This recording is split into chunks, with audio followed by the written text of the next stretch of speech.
Good morning. Welcome to Presence of Light here on Humanity Healing, I hope.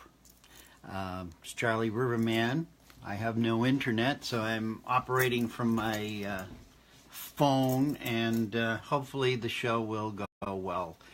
And if not, it's okay as it is. The internet being out has presented some interesting time for me to reflect on the effect the internet and our collective intelligence that's been going on has presented to all of us, and the falsity that we live in, and our ability to make things up and not only defraud each other, but defraud ourselves. It's an amazing process, and so this time without the internet has been a blessing. So I would like to speak on that this morning about resetting the ego. And the ego is our falsity. It's a false concept of who we are, and we make it up as we go along every day. It's not something that is unnatural or abnormal. It's part of its ability to function. So as I prepared this morning, I said, last night actually started with a book that I've been reading called The Awakening by Anurag Shantam, who was presented to me through a neighbor, not him personally, but the book and his teachings. And I don't particularly agree with all of them, but there was something that struck me very profound last night, is his concepts of and how he explains things. And what I find is that in our daily lives, trying to be human, we have created a lot of different scenarios and a lot of different parts of ourselves have been created through our ignorance of who we truly are.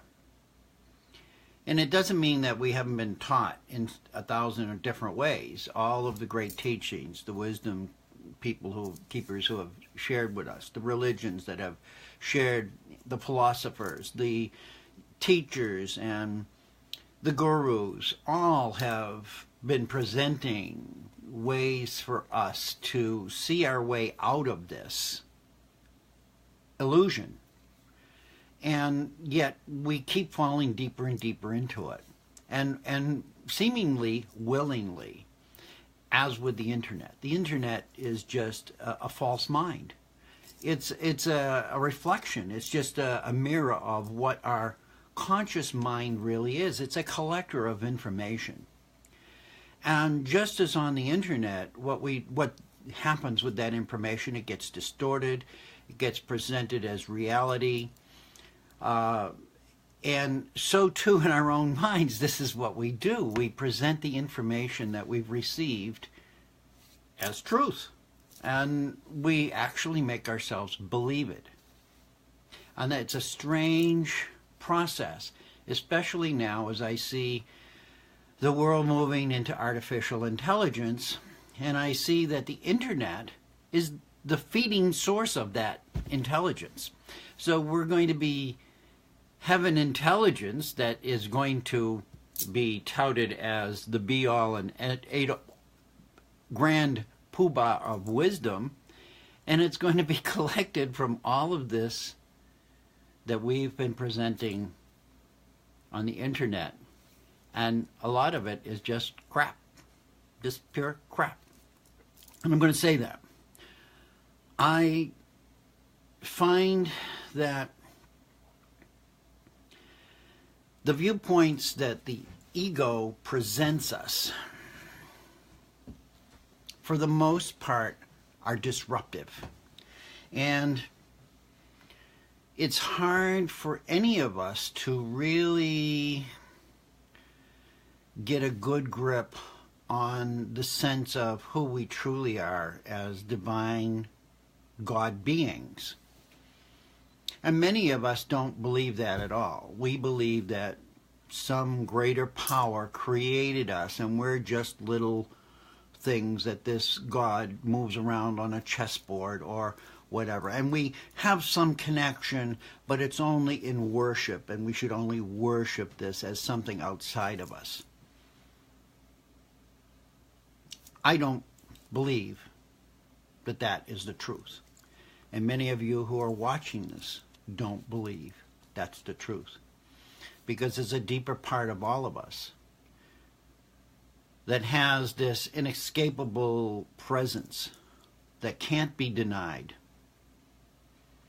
And from my own death experience, I can share with you that there is something that is so profound that it can't be put into words. It can't be described. It can't be contained in a computer archive.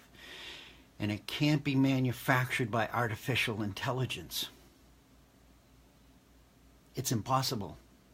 It's beyond all of that. It's beyond all of us. And that we, every human being on the face of this planet, is a living cell of that energy. This is where we need to come back to, the truth of who we are. And so at the top of my page here, I said, resetting the ego to truth. We don't know what truth is anymore. And we're being fed more information that is further and further away from the truth in reality, only to serve those who want their truth, small t, our truth, to be worshipped and to be honored and to be obeyed. In essence, we're all little gods if we allow our mind to project that image. I'm a humble servant of that which I am. And I try to present my talks and myself as close to that as I can. Yet many times I fail. And it's in those failing moments that I get that aha and that awakening that says, Charlie, that's not you. And I have to go look in the mirror and say, wow, that isn't me. That's something I created based on what I thought I was. So this thinking, this ego mind thinking, is a generator for falsity. Doesn't have to be, but it is. And it has a great capacity, and it's being rampantly processed through the internet and through our disconnection to each other. Yes, the brain is a biological computer. It was the original computer. Thank you, Heather. And this is where we have to come back to, is the biology and the creation of who we truly are. We're not a machine.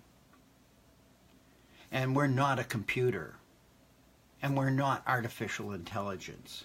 We're real. We're live. Just as this little phone says, live. This is Charlie live. Regardless of what names I use. This is who I am live. So what I wanted to share with you is, in this book that I just read last night, and finally got some stillness to actually read and focus. And it was about looking at my own ego and its ability to manipulate me without my understanding or permission.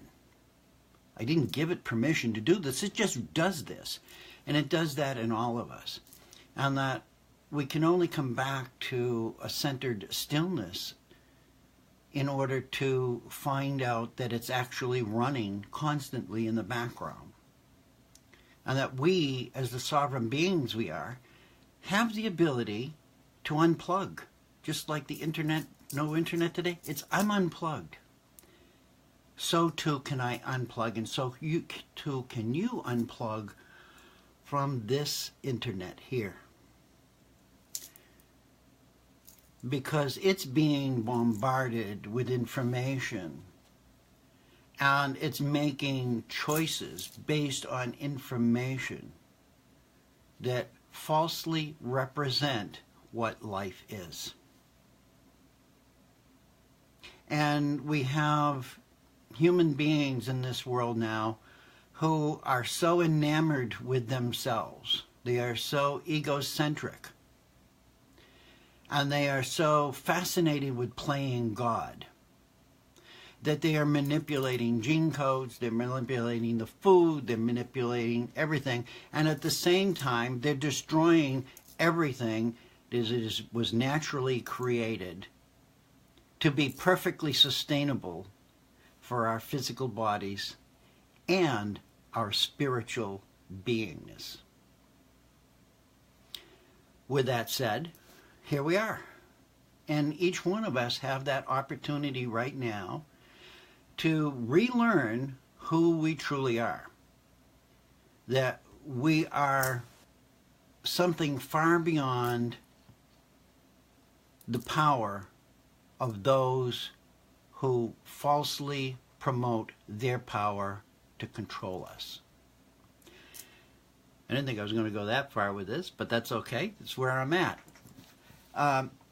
And so, yeah, my ego has the ability to manipulate me. Your ego has the ability to manipulate you. The interesting thing about the ego is it's been programmed. And it's been programmed by all our life experiences, from birth and even pre-birth, in utero, etc.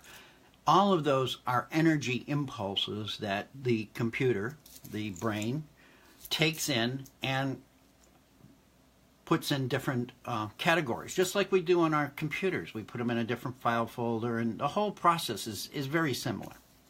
And we store them, and then when something comes up, the brain goes on search, and it technically finds information which was recorded, which may have been factual energetically, but not explained or have a rational explanation for us. So we operate on impulse.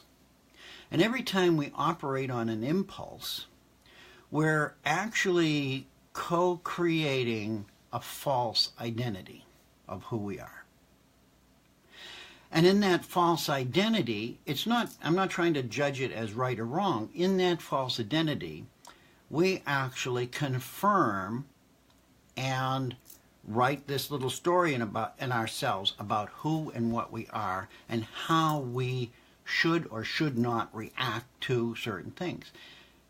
It was a survival mechanism based on how does a spirit being operate within a physical vehicle in a density that it was not designed to be in. And we as spirit beings, when we are spirit, we are free. We have sovereignty. Our sovereignty is restored. When we're contained in these physical vehicles, it's diminished by the density and the energy that it's operating within.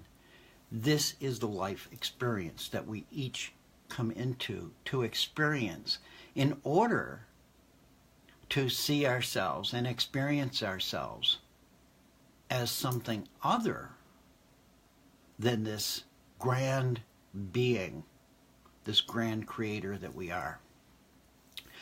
Most of our memories, we're obsessed about memory, Alzheimer's, all of these things.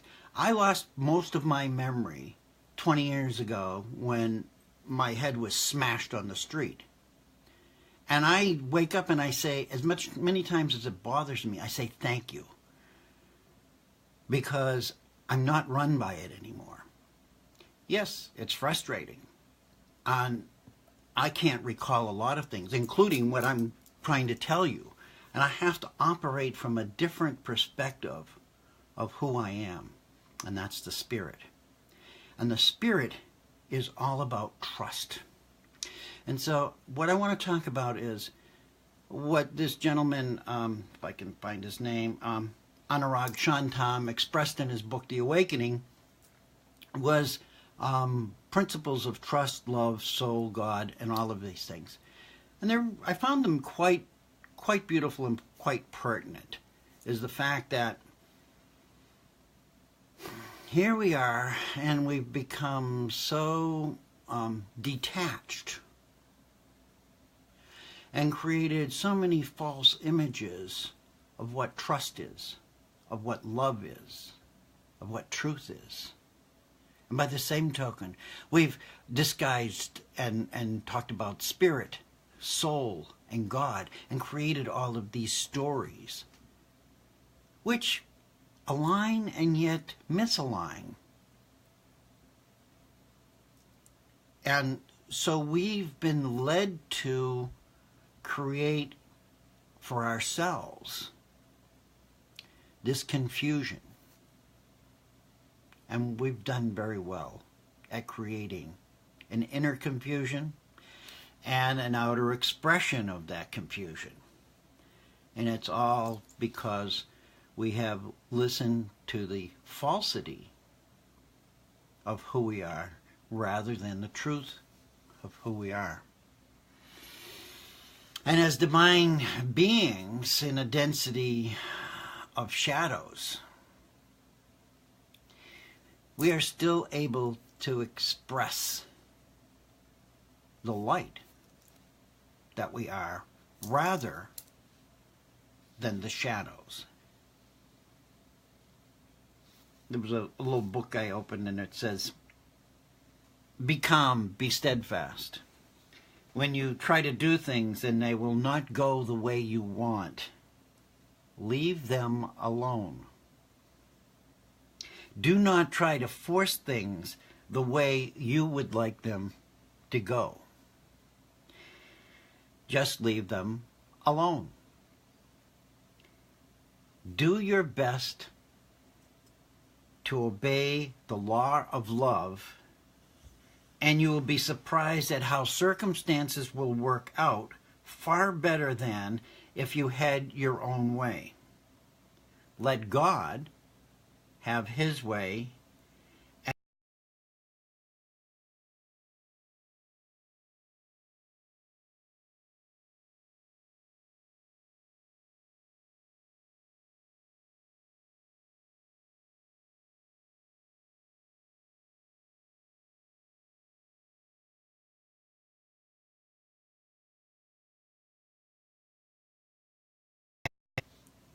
Oh, we're back. Okay, good. So I will skip over that and you can look at it in the replays.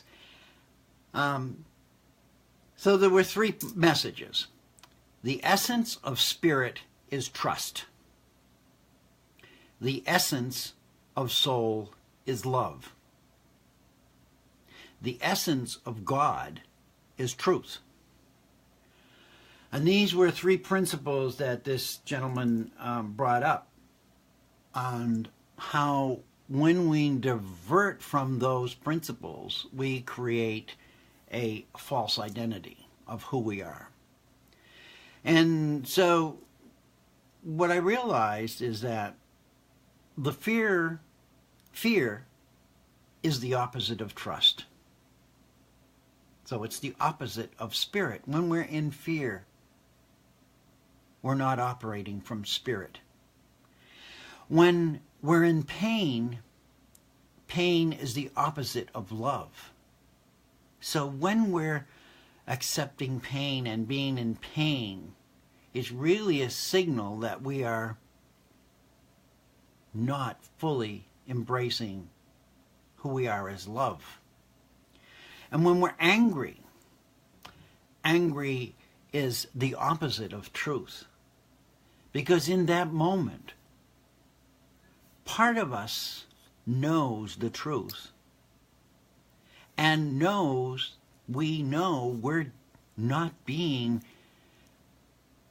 true to that. And the anger comes out at ourselves. And so this is how there have been expressions I've read, God is angry only with God. and it didn't make sense to me.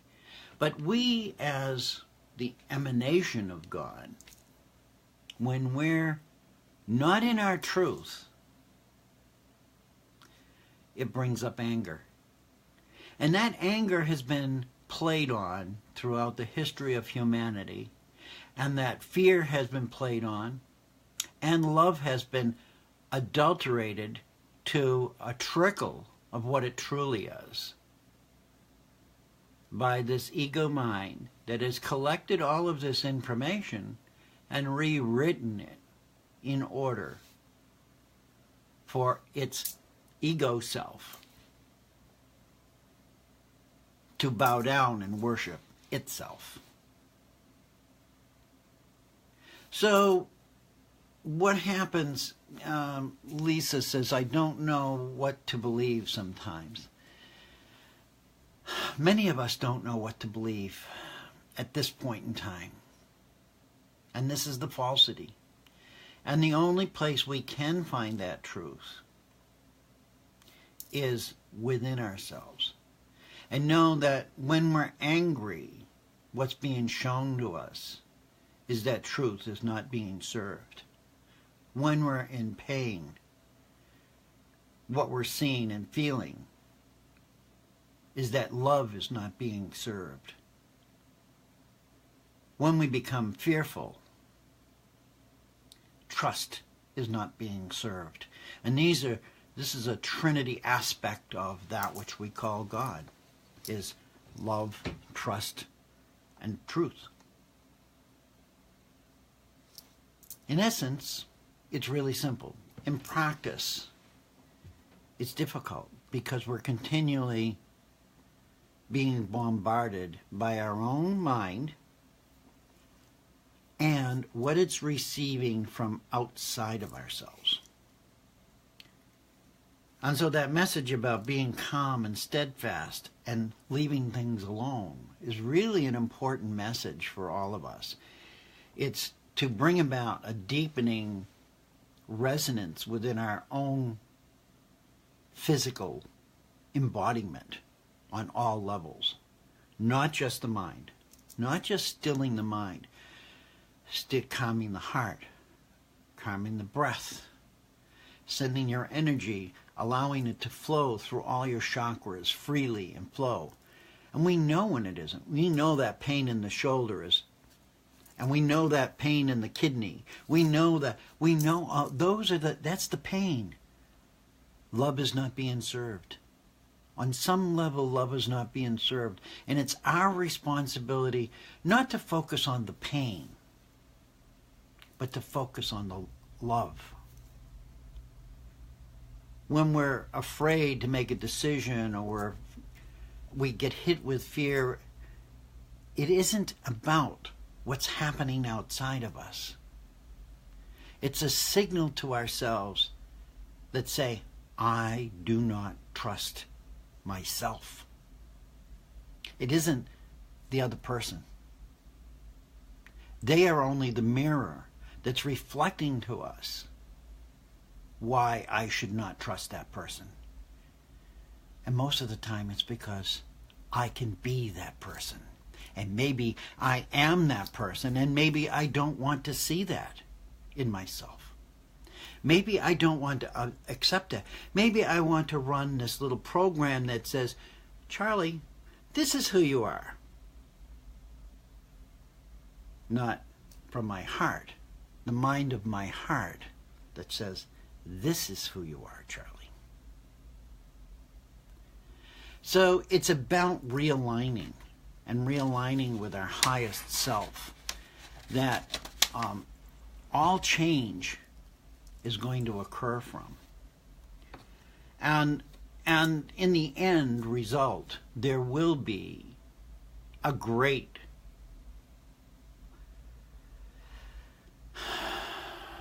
metamorphosis. Thank you for the word. Metamorphosis of humanity back to its original precepts and design, on a restarting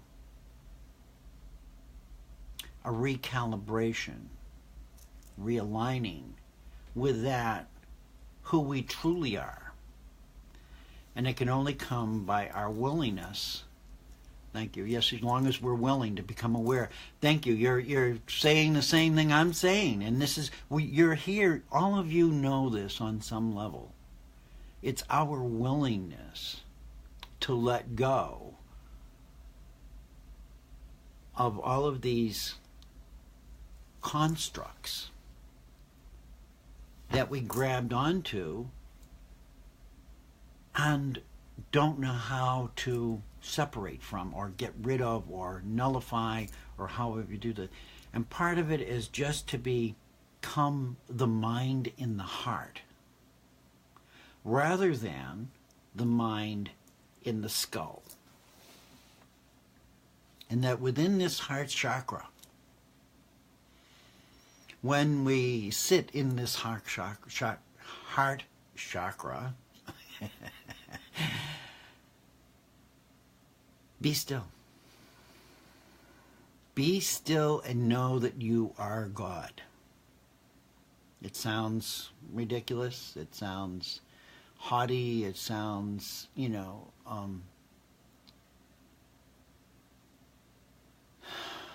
it sounds to the mind. The mind does not want to hear that, because it's the antithesis of its own self. And it created itself. And it continues to create itself. And we, as sovereign beings of amazing gifts and powers, creative abilities, lock ourselves out by continually allowing the thought of this ego mind to override what we know in our hearts. We are all Christs. It's the truth. Selfish. Yes, these are the things that come up for all of us. And now at this time where there are so many young people coming into their own awareness, it's important for all of us to embrace that.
Can see how much you truly